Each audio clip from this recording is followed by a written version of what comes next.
వలయంలో కొట్టుమిట్టాడుతున్న వాళ్ళు, లక్షల్లో అప్పులున్న వాళ్ళు, లేదా తరచూ అప్పులవుతున్న వాళ్ళు ఎవరైనా సరే అమావాస్య రోజు నల్ల ఆవాలకు సంబంధించిన ఒక శక్తివంతమైన పరిహారం పాటిస్తే క్రమక్రమంగా మీ అప్పులన్నీ తీరిపోతాయని రహస్య తాంత్రిక పరిహార శాస్త్రంలో చెప్పడం జరిగింది.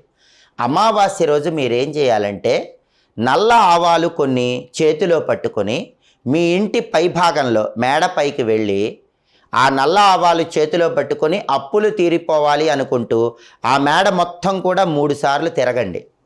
ఒకవేళ మేడ లేని వాళ్ళు ఎవరైనా ఉన్నట్లయితే అమావాస్య రోజు రాత్రిపూట 3 రోడ్ల కూడలి దగ్గరకు కానీ 4 రోడ్ల కూడలి దగ్గరకు కానీ వెళ్ళండి.